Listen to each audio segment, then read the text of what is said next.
welcome to Brands Hatch for the penultimate round of the 2024 GB4 Championship. We've already wrapped up the team's championship. As we can see there, KMR Sports win their third title in a row with the teams. But this race could decide the Drivers' Championship with Linus Granfors leading the way. He just needs to win this race to secure that championship. I'm Jon Jackson with Piers Pryor alongside me. Piers, as a driver, this really is like the last day of school, and sometimes there's a bit more to play for. And in this championship, we've still got three drivers that can win that championship. Linus Granfors, Harry Burgoyne and Alicia Palmowski. It's all very much down to Linus in this one though, isn't it? Yeah, Linus is in the perfect position. He's effectively could win the championship with a round to go, which is exactly what he'll want to do. It's in his hands, which is nice as well. If he goes out and wins the race, he can seal it up. That's a bit of extra confidence he can have, so he can push on. If it's really close, you have to just dial that risk back a little bit. But yep, keeping an eye on Linus Granfors, but I'm sure that Alicia and Harry Burgoyne will be pushing on to see what they can do. Yeah, Linus, a very cool customer. He's 26 points ahead of Harry Burgoyne at the moment, with Alicia in third place. A kind of slight chance, I guess, for Alicia. She really is a little bit off the pace there, a little bit too far back, I would say. So it's between Linus Granfors and Harry Burgoyne. Lewis will talk you through fully the permutations, but basically if Linus wins this race, he wins the championship. If he doesn't win this race, if Harry Burgoyne makes it 3 race wins in a row, if Linus finishes second, he will still win the championship. So there's a lot to play for in this race. We had our first race of the weekend yesterday, and it was back-to-back wins for Harry Burgoyne with KMR Sports.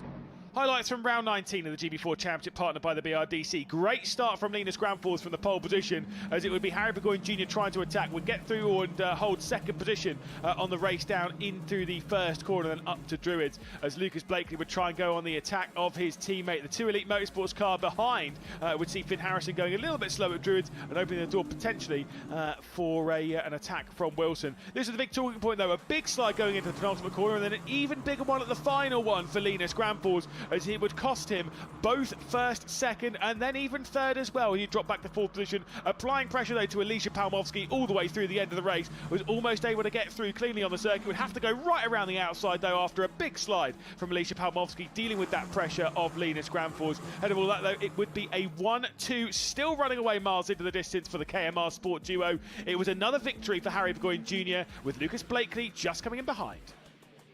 A great win for Harry Burgoyne Jr. there after his first win of the season back in the reverse grid race at Donington Park. And it was a kind of tricky start for Linus Granfors there on the one side of the track. And actually, today it's considerably colder this morning. It's about 11 degrees in the air. I don't know what the track temperature is, but as a driver here, getting some heat into those tyres early on is going to be key. And if we don't see that, we could see a little bit of drama in this race. Well, we saw that yesterday. I think it was the cold tyres at the start of the race, compounded with the pressure from Harry Burgoyne, that led to Linus's little mistake there, which cost him the lead in that race and ended up dropping behind Lucas Blakely as well. Very cold this morning. We've got the big coats on, I've got the gloves out. Getting tyre temperature into these Pirelli tyres in the GB4 car at the start of the race and the rolling out lap is going to be crucial to have a good start, which can then set you up for the race ahead. I'm sure Linus will have chatted with the team, and the team would have said, you need to maybe do a better job to get those tyres right in the working window to get a good result today and hopefully clinch that championship. We saw a lot of rain in testing on Wednesday and on Friday. As a driver, are you preferring the cold conditions to the wet conditions? A lot of drivers have different preferences. Ultimately, you just go out and drive what's available to you. Some drivers will think they're better in the dry, some will think they're better in the wet. Ultimately, it's still a race, still the same car, still the same competitors, they'll go at it the same. I'm sure during your time in British F3 you smashed it whatever the weather, Piers. Maybe the last compliment of the year for you. I know we've talked a lot about KMR Sport, obviously Harry Burgoyne and also Lucas Blakely doing great things and winning a lot of races. Chloe Grant's also part of that team. She's not had the season that she would have hoped for back in her second season in GB4, and we sent Naomi to catch up with her ahead of this race. Last weekend of the season, Chloe, how do you reflect on this season in GB4? Is what it is, can't change how it's gone. Not been too happy with it, if I'm being honest. I think, unfortunately, it's looking like this will be the last of single-seaters for me if I do hopefully continue racing and get the budget together. But it's just, I think we've got to the point where, the only testing I did was the race weekends, and you can't keep up with the rest of the grid. We just didn't have the money to do it, and we're chasing a dream that we can't afford as a family and as a team together. So I think we need to try to be a bit smarter together, because it's been too hard to try and keep up with everyone else when we've got nowhere near the seat time. Yeah, and how do you kind of reflect on this final weekend here at Brands, obviously racing such an iconic circuit? I think just enjoy it at this point. Like I said, I do genuinely think this might be the last single-seaters for me, sadly. As much as I don't want it to be, I think it might have to be. So yeah, I'm just going to enjoy it. KMR have been a great team for me this year, and I will be sad to leave them. But yeah, I just thank everyone for the support, obviously, through the season. Of course, all my sponsors and all my family. I mean, yeah, and obviously little Franklin at home, my new nephew as well. I miss him when I'm away now. But yeah, huge thanks to everyone for the support. It's been a long journey, and I hope that everyone stays with me next year to see what we can do. Sorry to hear that. Thank you, Chloe. Sorry.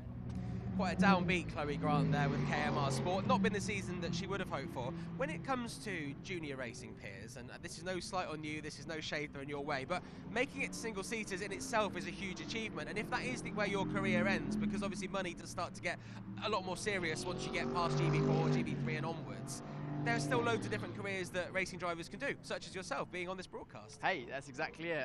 It's a fact of motorsport. It's racing fast cars around racetracks is expensive, and sometimes that pulls an end to your career. In fact, that's why I'm not driving as much as I potentially would like. But I've found a nice little niche in this. I really enjoy it. But racing teaches you so much, you know, especially as a young person. The highs of motorsport are, you know, soaringly high, but the lows are crushingly low, and it can teach you a lot about resilience, a lot about yourself.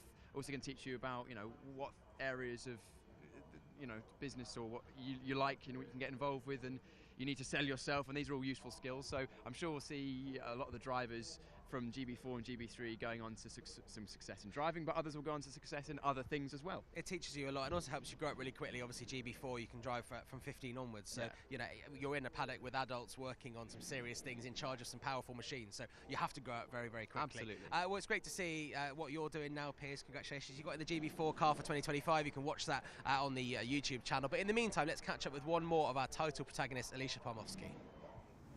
So Alicia, all in all, a pretty good season for you. How do you reflect on your season with Elite this year? Yeah, I think obviously motorsport's always going to be full of highs and lows, but overall I think it's been a great year for us. It's my first year in single-seaters, sticking with Elite Motorsport, who I race in Ginetta Juniors with, so I've got a great relationship with the team. And I've just loved every second of it, and I'm just so grateful to everybody at GB4, Jonathan Palmer, MSV, for even creating the GB4 Championship, because without it I'd have never sat in a single-seater race car, so it's just given me such a huge opportunity. It's been a huge learning curve as well. I've made mistakes, learnt from it, and we've had some car issues, the team have learnt from it. So it's not been an ideal year, but I think the driver that I am now compared to the start of the season, I've grown leaps and bounds. So I think overall, been a very successful season. And how do you think you kind of have grown in your skill and you know, racecraft throughout the season? I think the biggest thing that I've grown in is probably confidence, to be honest. I think obviously being new to it at the start of the year, didn't have loads of testing, so it was all a new venture for me really. I mean, being on slick tyres, I was used to just normal road tyres in the Ginetta Juniors, so everything was a change. But I just think I've got a new inner belief that I found within myself that I can do a good job when I'm out on track. So I think that's really helped this year. That's massively grown, and that can only help me in the future. So I'd say that's the biggest thing that's helped. Brilliant. Thank you very much, Alicia. Thank you. That's Alicia Palmowski. Her mum, Natalie Palmowski, is just to our left over there, but won't come on the camera. But it's nice to see support for all the drivers. For Johnny Herbert here as well, 1995 Silverstone Grand Prix F1 winner. So good to see a lot of support for her.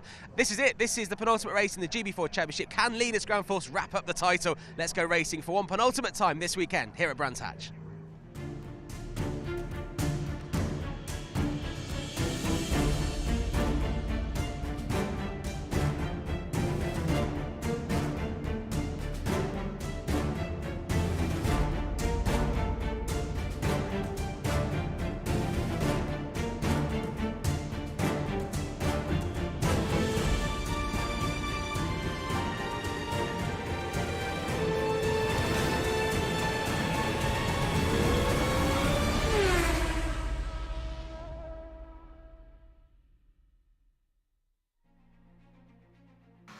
Championship Sunday is officially upon us, and again the journey that we have taken to this point began all the way back in Alton Park. Felt like such a long time ago. Our venture around the United Kingdom though has taken us to West Kingsdown in Kent for our Championship showdown. It is looking like it's going to be a tight championship fight. You've got Harry Burgoyne Jr., you've got Alicia Palmovsky, and of course we've got Linus Granfors at the top of the standings, ready to be crowned champion. Will it come in this race? Will it have to wait until the next race?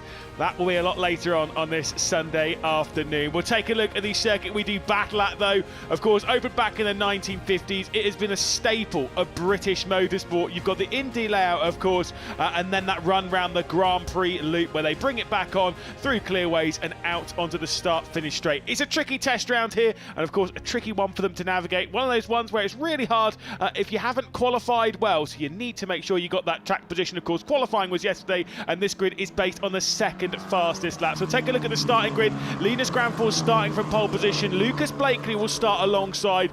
Came second yesterday, looking for that little bit more. Harry Burgoyne Jr. won the race yesterday. He starts from third position alongside Liam Wilson in the number 27 Arden Motorsports car.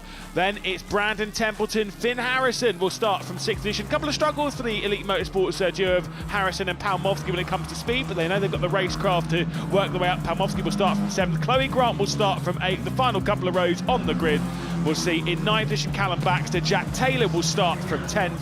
And of course, outside of that will be Dan Hickey and Megan Bruce taking to the race start. The penultimate race of 2024. A lot to deal with in this one. And of course, the champions standard, I'll talk you through them very quickly. Linus Granfors on 415 points. Harry Burgoyne Jr. in basically a must-win scenario, 26 points behind. Alicia Palmovsky, 38 points off the champions lead, is 377 points. Those three are your championship protagonists in this one. I will say the maximum amount of points they can score from this point on the weekend.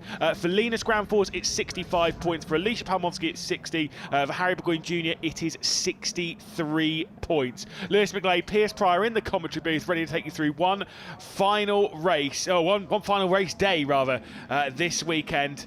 And there is the championship leader. He'll be starting from pole position. It's a tricky place to start though, as you rise up the hill. The 5-second board is out. Linus Granfors is in control. Look at how aggressive Lucas Blakely is pointing down the hill. The lights come on, and for the penultimate time this season, they go out. Great start, potentially even a jump, maybe for Harry Burgoyne Jr. From third position on the grid. But for Linus Granfors in the 16, it is going to be the pole position converted to a race lead, unless Lucas Blakely goes straight around the outside of Paddock Hill. The KMR Sport driver commits. He sends it, and it is Lucas Blakely leading. A brilliant move around the outside of the first corner there from Lucas Blakely, and coming around the outside as well is Finn Harrison. He's gone from fifth to going towards second. Oh, hits the curb hard. That was maybe a little bit too hard from Finn Harrison. Still comes through. Lucas Blakely's checking out. And look at this. Linus Granfors might have to go on the defensive here because Harry Burgoyne Jr. on the right-hand side in that grey and blue car. He's trying to work his way through. Got Brandon Templeton going around the outside in the white, orange and blue in that Fox Motorsports car. Harry Burgoyne Jr. says, "You're not coming through like that, mate." No, Harry Burgoyne Jr. Done a lot of karting in his time and is no stranger to getting his elbows out. That was good defensive drive from Burgoyne, but the outside line seems to have been the ticket in the start of this race, as both Blakely and Harrison going around the outside to gain positions. Blakely from second and Harrison from fifth on the grid, I think. Oh, look at Palmovsky. Sixth to second. Look at Palmovsky going straight around the outside. Oh, she didn't do it at Westfield Bend. I thought she was going to commit to that one. Oh, maybe not the wisest time to go around the Westfield Bend. A little bit wide though. Brandon Templeton, very wide is Brandon Templeton as they go through Sheen. He'll bring it back onto the circuit as they head into Stirling. Going to lose out even to Chloe Grant, who goes straight around the outside. Yeah, he'll have a lot of dirt and water on those tyres. So it's very, very cold this morning, and any temperature that he got on the... Oh no, wide goes... Oh, Finn Harrison dropped two wheels on the exit. Two wheels over the exit curb on clearways, and unfortunately that means he's dropped a lot of positions as well. These cars are so hard to drive on the cold tyres and cold conditions like this.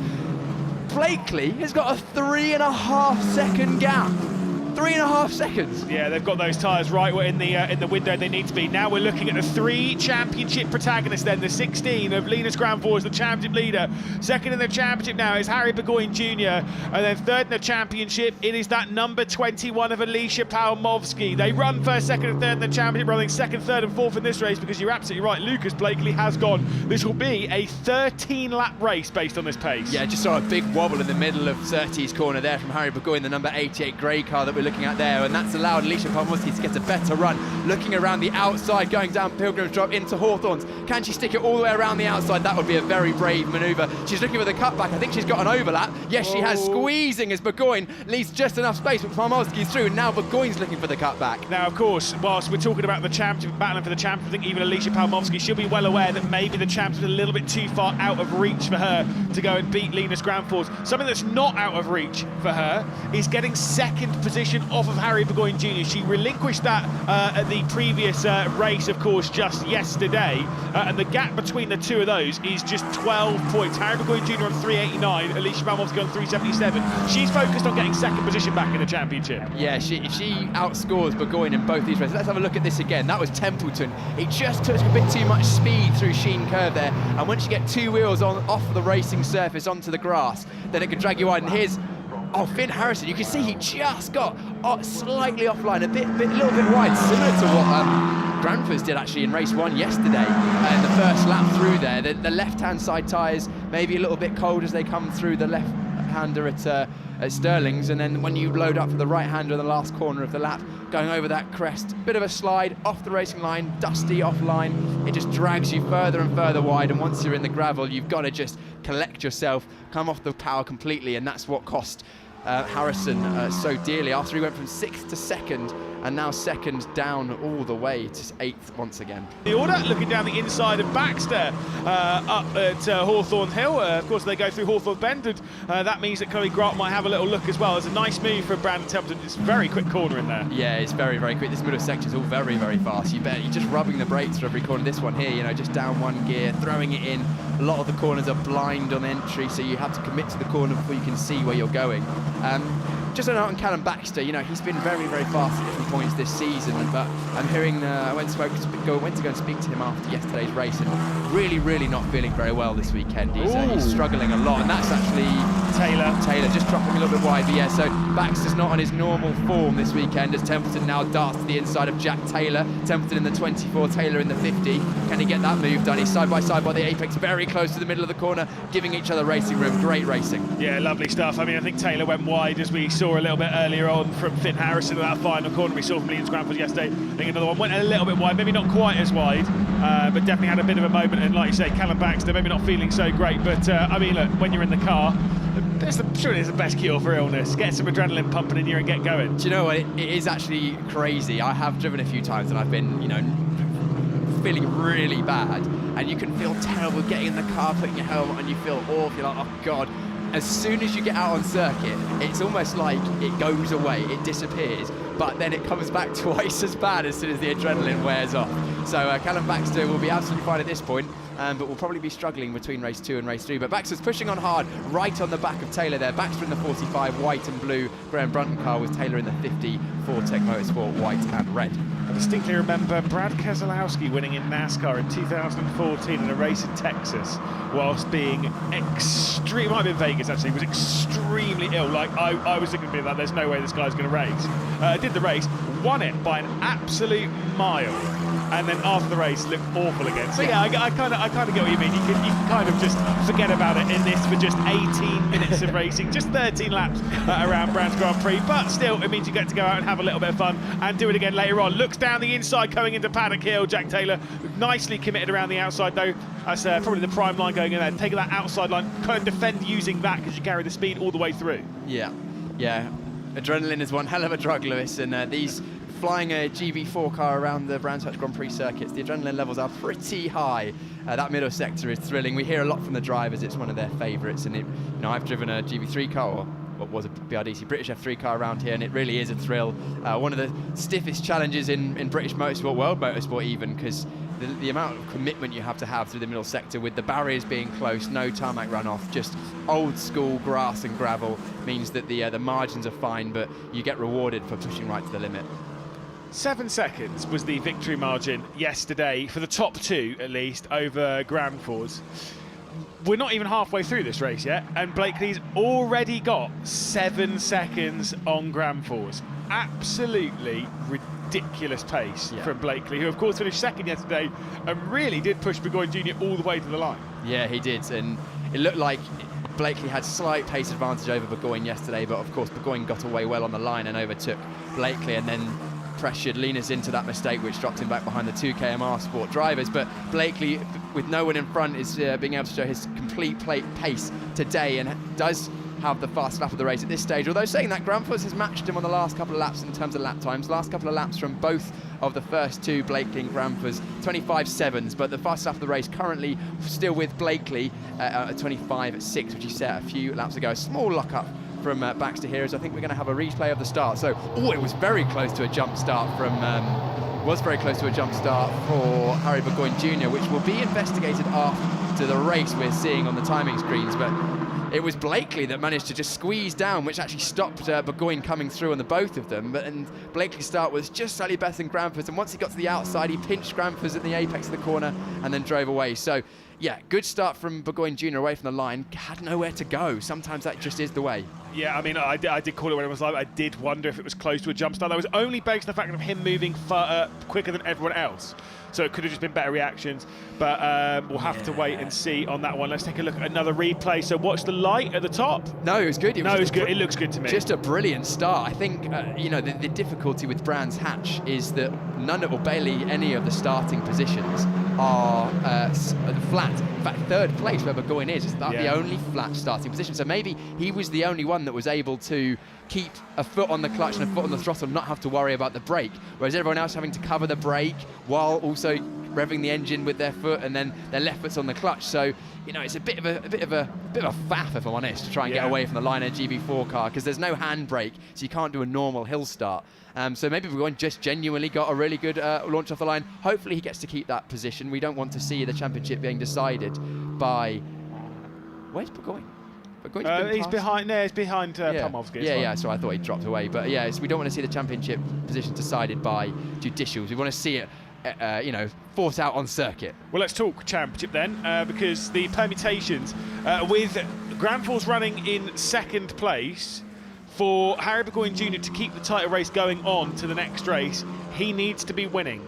He is 2 seconds behind Grand Fours and 9 seconds off of the victory. At the moment, if Grand Fours does not make a mistake, he will become the 2024 champion. Yeah, I don't think it's likely that Burgoyne's going to win this race, unfortunately. He'll have to pass Pomovsky, Grand Fours, and close down a 7-second gap and overtake Blakely, all in 7 minutes and 55 seconds, which is unlikely to happen. So, but the way it's going at the moment, it looks like Grand Fours is in the pound seat. He doesn't need to win the races. He hasn't won a race this weekend, and when he's earned that right by being, the strongest driver up to this point in the season with a nice little buffer. Yeah, indeed. And again, it'll be... I did say that stat yesterday. Yesterday, he was on the podium, of course, and it was only the second time this season that he'd been on the podium where it wasn't a victory, which is wild. But again, just shows how good and how consistent he's been and how many wins he had. Obviously, he had those 4 consecutive victories. A little wide though from Taylor in the 50. Here comes the 45 of Baxter,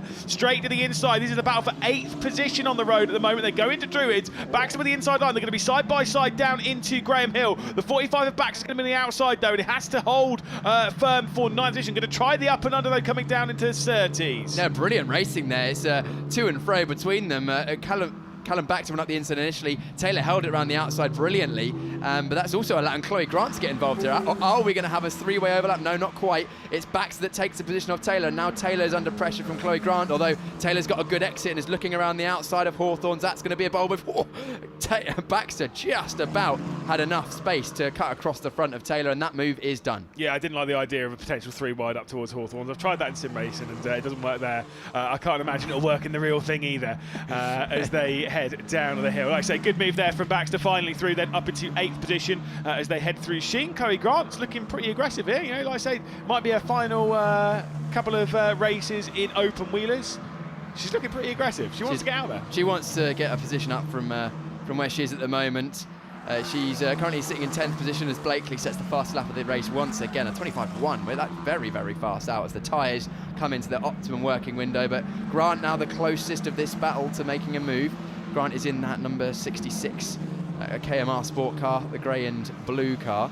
It's Taylor's had a good race this one. He's been getting stuck in. It's good that we can see racing all the way up and down the field. Of course, this GB4 Championship is as close as ever.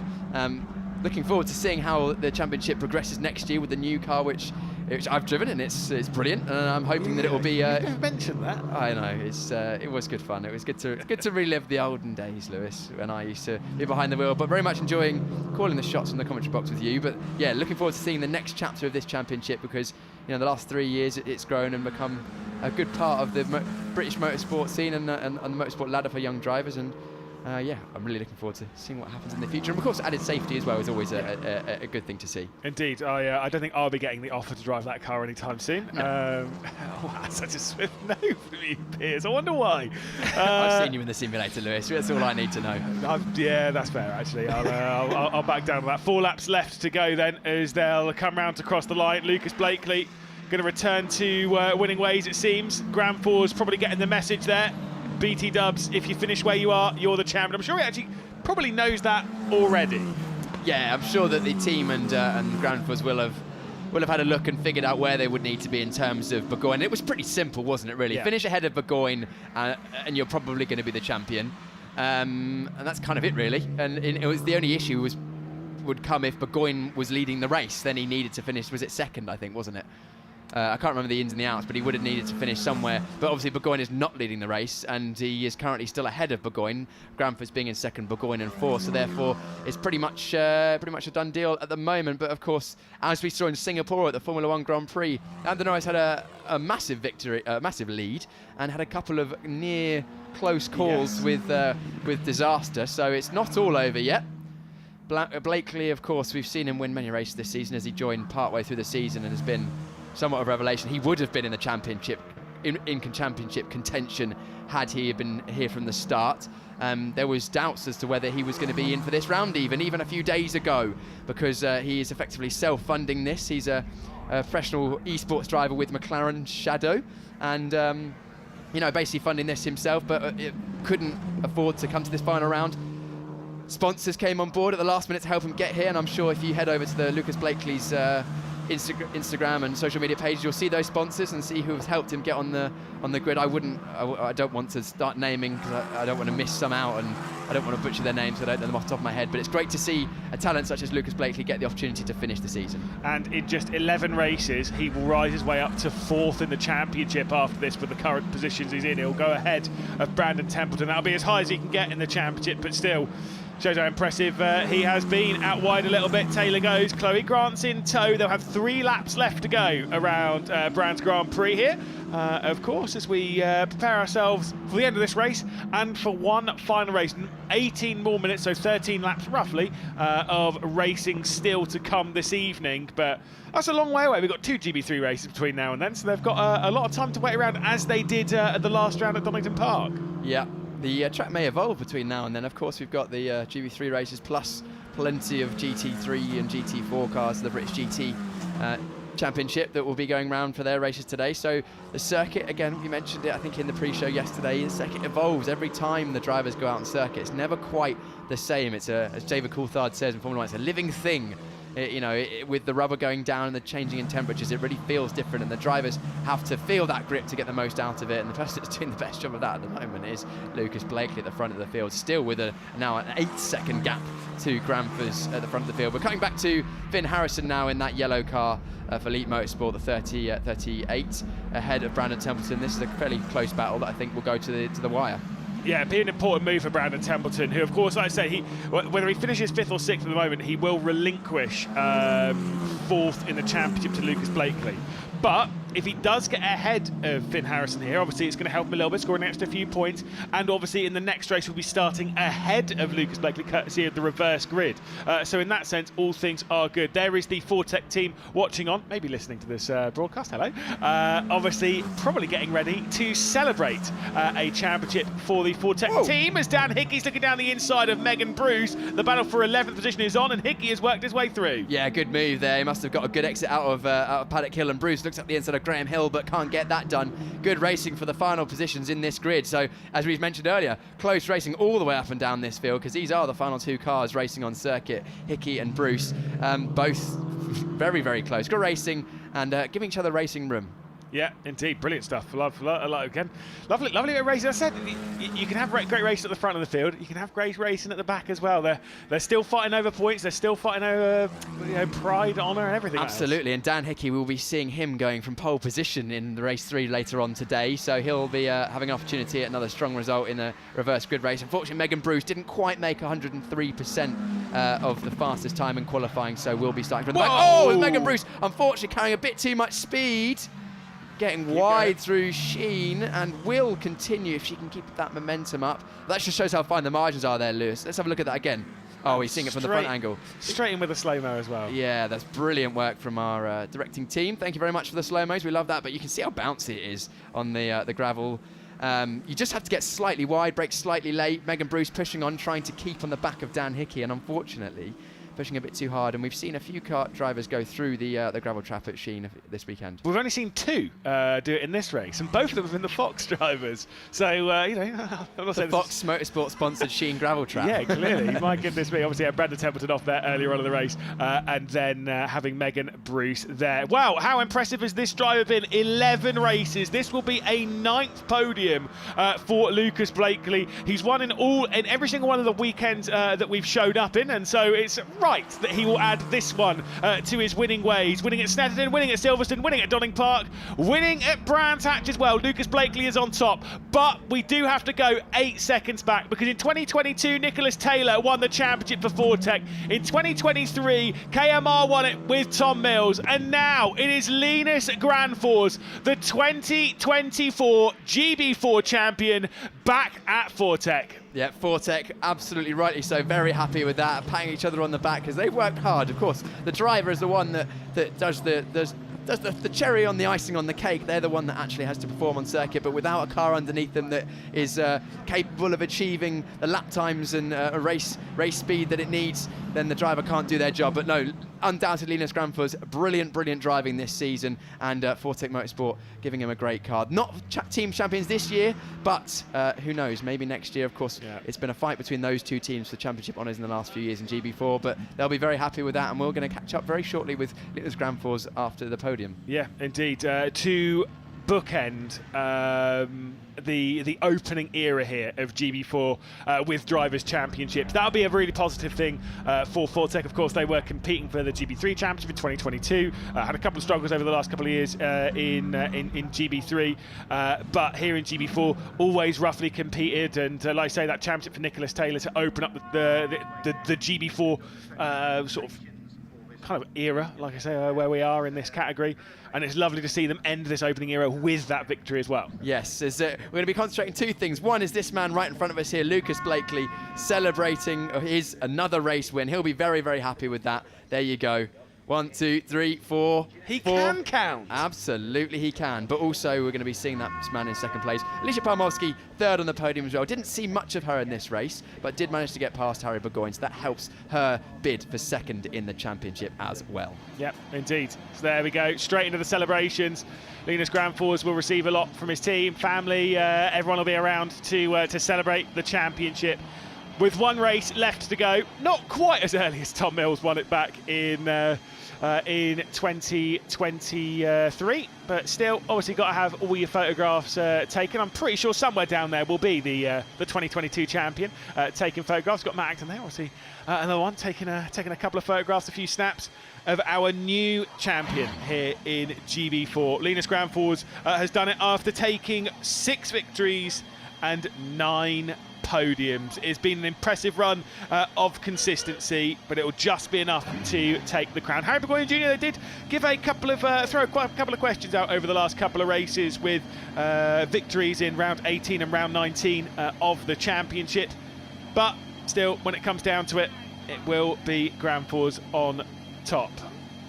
Superb performance. It's just, again, it's the consistency required to take a championship at this level. When you have new threats come into the championship, that can be very distracting. It can be very, very difficult. There is the 2022 champion on the left there. Just grabbing some snaps. When you have you're involved in a championship, you're trying to battle at the top, and then you have someone like Lucas Blakely come in, right? That new challenger that's not for the title, fair enough, but they're taking important points off of you, off of what you want, off of what you need. It can be very, very troublesome indeed, and very distracting, as there is Lucas Blakely giving a little wave as well, as we'll head down to Johners to catch up with our podium. Yeah, here we go, Lucas Blakely shaking hands with many different people around here. He was ready to do an interview, but he's just wandered off into the distance. But what I can tell you, you might have seen there on the shot, I don't know if you got it in there, that he has got his 4th race win now. Amazing to see. We're going to walk down and we'll find him. If he won't come to us, we'll go to him. Why not? Try not to get run over by a car at all. Shaking hands there with everyone involved in Fortec, who've obviously just won the Drivers' Championship. Lucas, I mean, it's great to see you on the grid. We've already talked about this many, many times, but to be so dominant and get your 4th race win, that was exactly what you wanted this weekend. Yeah, 100%. I think, again, first of all, huge thanks to the team. The car was a rocket ship. It just did everything I wanted it to. And yeah, huge thanks to all my sponsors for this weekend. Without them, I'm not standing here right now to make the end of the season. So, an immense thank you to them. And yeah, I don't like to win by small margins. So I'm happy to recover from yesterday. So just talk to me briefly about the start there and how you managed to get such a lead so quickly. Yeah, I mean, I knew that obviously people around me are fighting for the championship, and ultimately I knew what I did wrong yesterday. I mean, at the start I had way too much wheel spin, so I just kept my head screwed on right, managed my wheel spin off the line, and then, yeah, didn't necessarily get alongside, but yeah, I was confident in how I prepared the formation lap, and yeah, sent it around the outside of turn 1, got the move, and didn't look back. And obviously a lot of people fought in the first lap, so I was like, I know when I've got an opportunity, so I take it and I run. So glad. Once you get that lead, you lock it in, and you got friends and family here. Did you know they were coming this time? No, I mean, my mum surprised me. She flew down yesterday, so I mean, she's amazing. I'm so happy to have her here. I've been lucky to have a few sponsors here as well, and yeah, just great to see so many people. I don't know, everyone I've had a different emotion. I didn't, scream across the line. It was just like weight off my shoulders. You have no idea how badly I wanted to recover from yesterday. I hate missing opportunities, and I'm very, very harsh on myself. So I'm very happy to wind it in. But another great performance in front of the sponsors is going to be great for you, and hopefully we'll see you back on the grid in 2025. Who knows? We'll see. One more race to go, of course. Congratulations. Lucas Blakely there, race winner. Alicia Palmovsky, sadly the championship has eluded you. You have obviously become first as the top female driver, and also got another podium there. Talk to me about that race. Yeah, absolutely. Great result, I think, overall. We've had such a tricky weekend so far. We've been on the back foot really since qualifying, since we had a little mechanical failure. And then I've not really had the confidence in the car. The balance just hasn't really been underneath me. And this is a hugely, Brands Hatch GP is a massive confidence track, really. So Elite Motorsport did a great job last night, working incredibly hard to try and get me a better setup, which we definitely have done, and a step in the right direction. Still lacking a little bit of pace to Linus. Congratulations to him, though. He's a worthy champion. Really, really pleased for him and the team. But yeah, just hopefully we can make another step for the reverse grid, so I've got that extra little bit of pace that we're still lacking. I saw your mum just after you crossed the line. She gave me the thumbs up, so I think they're pleased.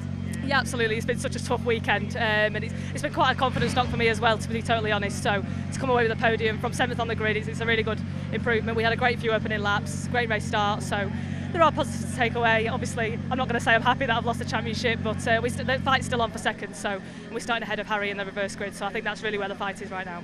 Perfect stuff. Congratulations, P3. Thank you very much. Thank you. There we go, Alicia Palmovsky, and now we move over to Linus Granfors, your 2024 GB4 champion. How do you feel? You've done it with a race to go. Yeah, it feels really great, of course, and just this race, I didn't care about Blakely at all. He's just blocking Burgoyne and Palmovsky, so yeah, it was a really fun and good race. Just talk to me through that race there. I mean, Lucas pulled out an incredible lead there. Did you just know that you just needed to stay second place and that you would secure everything? Yeah, I knew that if I'm just in the top 3 and ahead of Burgoyne, then I will get this. So I was just Blakely passed me. I was like, I don't care about him right now, so just see where Burgoyne is, and then Palmowski passed him, and then I just in the end could start to push a bit, but not too hard, so I just going off or something. So We know your brother came very close to the GB3 championship 2 years ago. Now you're a GB4 champion. Are you going to maybe send a few messages and just maybe, you know, give him a little bit of chip? yeah, he's actually here somewhere, so yeah, we'll be. Yeah, go talk to him after this. Make sure you get some photos and videos. We'll let you go and collect your trophy. Congratulations. Yeah, thank you. There we go, Linus Granfors, your 2024 GB4 champion. He's going to go and get his race trophy, and we'll see the presentation for the championship trophy a little bit later on. Over to you, Lewis. Yes, indeed. If you're wondering when we'll see the trophies handed out, that'll be after the final race of the season. And again, it'll be nice that that's all settled for Linus Granfors going into the final race of the weekend, so can basically just sit back and enjoy it. As you have a look down there on Johners and the cars and such, and we have a look at the podium, which they'll be taking their steps to. Of course, the victory for Lucas Blakely. As I said, it's 9 podiums and 11 races. I love that line, by the way. I don't like to win by small margins. That is evident. He has the largest winning margin of any driver in GB4's history. Back in, I think it was the one in Donington Park, wasn't it? Absolutely incredible margin to go well over 10 seconds for victory, which in an 18-minute race is pretty ridiculous. And again, just winning once again, just showing exactly what he's all about, and potentially has the chance to go after the race victory in the final race of the season.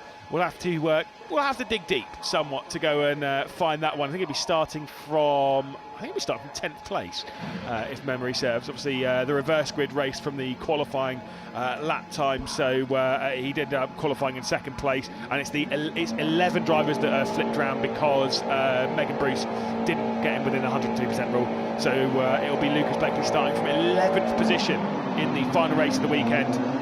Can he come through to take victory? Of course, technically did win at Snetterton twice, because he did win the final race of the weekend at Snetterton after quite a crash on the final. I was going to say race restart. It was coming down on the final lap. Basically, there was a safety car out, and then they restarted. There was a bit of a crash ahead, and then comes through Lucas Blakely to take the victory. But he had a penalty. I think it was for exceeding track limits, if I remember correctly.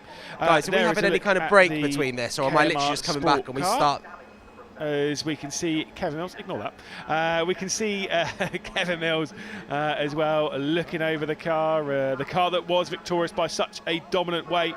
Lucas Blakely doing a fantastic job once more. Will he take victory though from 11th position? We'll have to wait. From 10th position rather. We'll have to wait and see. I mean, look, there's a big chance as well, and a big talking point that Brandon Templeton might end up being up there in a chance for the victory. I mean, he's going to be starting for about 5th, 7th position, but he's got a lot to do when it comes to trying to beat Lucas Blakely to retake over 4th position in the championship. As well, wait for the drivers to come onto the podium. They're just walking their way up. It's a bit of a trek from there to head up onto the podium. Waffle o'clock can stop because we can see Alicia Palmowski taking to 3rd position onto the podium. Into 2nd place will be our 2024 champion. It is Linus Granfors, and onto the top step for the 4th time this season. It's Lucas Blakely. His 9th podium from 11 races, absolutely dominant in this second half of the season. It is Blakely on top once more. Absolutely no idea where on planet Earth we will find Lucas Blakely next year, but he's such a talent behind the wheel. As John Cavill will hand out the trophies for the podium, such a talent behind the wheel. You'd have to say we've got to see him racing somewhere in the world of motorsport, not just sim racing stuff. I know he's got the F1 Sim Racing World Champion, not F1 Esports World Champion, F1 Sim Racing World Champion, what it's called now, coming up probably in a few months' time, I guess. It's normally towards the end of the year where he'll be trying to battle it out to grab another F1 Sim Racing World Championship. Alas, that in the esports world, this in the real world. Let's take a look at the race victory that he just took. Highlights from round 20 of the GB4 Championship, partnered by the BRDC. Very swift start from Harry Burgoyne Jr. from third position, but had absolutely nowhere to go. Lucas Blakely straight around the outside of Linus Granfors, going through the first corner at Paddock Hill, and now it was time for him to check out into the distance. Linus Granfors in position to win the championship as Finn Harrison would try and go all the way around the outside with a big move straight around the outside of Druids. Linus Granfors with the outside lines, they got to Graham Hill Bend. Not a championship rival for Granfors, he was just trying to keep the likes of Burgoyne Jr. behind, and so would settle behind Harrison. Out wide, Brandon Templeton would go, running through the gravel trap on the exit of Sheen, as they would once again head back out onto the start-finish straight. Bit of a moment and a bit of a slide coming in from Harrison, who would go straight onto the final corner, handing over the position once more to Linus Granfors, who was back heavily on the defence of Harry Burgoyne Jr. and Alicia Palmovsky. Palmovsky would find her way with a brave move coming into Westfield Bend, straight down the inside of Harry Burgoyne Jr. to take over the final position on the podium. Late in the race, Megan Bruce would go over the gravel trap, as her teammate did earlier on in the race, and through the final corner for the fourth time in 2024, it was victory for Lucas Blakely, but it was going to be the championship for Linus Granfors. The 2024 champion then, Linus Granfors, on top after a dominant season, played his cards right when it came to defending from the likes of Alicia Palmovsky, and just won the championship. We'll take a look at the provisional results then from the race. Of course, that victory from Lucas Blakely, 7 seconds clear from the field.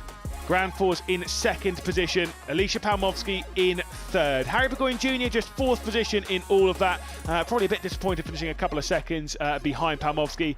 Also, though, will be in the battle for second in the championship against Palmovsky. We'll update you on that one in just a second. Wilson in fifth, with Harrison in sixth position. Then Brandon Templeton in seventh, with Baxter, and then Taylor and Grant finishing by just 0.3 of a second between the pair of them. Taylor having showed really strongly towards the early part of that race, dropped down quite a little bit. It's a bit of a shame for him. And we saw the Dan Hickey, Megan Bruce battle late on in the race. That mistake from Bruce dropped her right the way out of that fight, but still showed some incredible speed through that one. Championship results, of course, still provisional because I'm sure there might be some post-race stuff, but with the 34-point margin for Linus Granfors, he will become the champion. Harry Burgoyne Jr. cannot score that many points in the last race, courtesy of where he's starting, so it will be a battle for second in the championship. 9 points separating Harry Burgoyne Jr. and Alicia Palmovsky. Palmovsky knows what she needs to do. We're starting from a decent position compared to Harry Burgoyne Jr. in the final race of the weekend, so might be able to sneak her way back through into second in the championship. We'll obviously update you on that one all the way through. Lucas Blakely takes a 5-point lead then for fourth position over Brandon Templeton after that victory. Templeton can absolutely get that one back in the final race. That is going to be a thrilling fight, but I wouldn't put it past Lucas Blakely to rise his way through the order and go and grab another podium. Baxter, Harrison, Taylor, Grant and Leon Wilson will round out the top 10 of what has been a very exciting championship thus far. We'll head down to the paddock area and see who John is catching up with. Thank you, Lewis. Beautifully done. I'm just going to grab Richard Dutton to talk about your second GB4 champion in 3 years. A very good accolade for Fortec. Yeah, it wasn't easy, was it? No, great news for us. He's worked hard. He's done a good job. He has indeed, and obviously Yoel, I mentioned that came close a couple of years ago with GB3. So the family must love you. Yeah, I'll just tell them they need to make another one tonight. Yeah, well, absolutely. We need to get one. We need another one coming through. Okay, right. Well, we'll have a word. We've got to walk out this pit lane. Another 15 years, and we'll have another one. We'll wait 15 years for further Granfors. Congratulations. We'll get out of the way, I think. In fact, Ollie Dutton's here as well. We've spoken with Richard here, but I mean, you've got the trophy in your hand there. To have 2 champions in 3 years is pretty impressive. Yeah, I mean, the Granfors, and then they produced some unbelievable drivers. He's just said we need another one in 15 years. Yeah, we were just saying, made that joke. I think vice champion with Joel, and now champion with Linus. I think he's a fantastic year he's had. They have the family just create these unbelievable drivers, and it's been a good year for him. So it's just lovely to see for us. Are you hopeful that the Linus will step up to GB3? I mean, I would love that. Yeah, he's going to be. I think he'll take to it like his brother did. I think he'll be very strong. So yeah, hopefully they're going to work hard over the winter, try and get some money together and some budget, and then we would love to have him. So that's the goal. That's the goal. They've just got a bit of money for winning the championship, so make sure you nail him down. Exactly. Yeah, that's the plan. Excellent stuff. Congratulations, Ollie. Thank you so much. Good to see you. There we go, Ollie Dutton from Fortec there. We're going to take a short break now because coming right up, we've got the second race where we could crown another champion in the GB3 Championship. Stay where you are. Penultimate.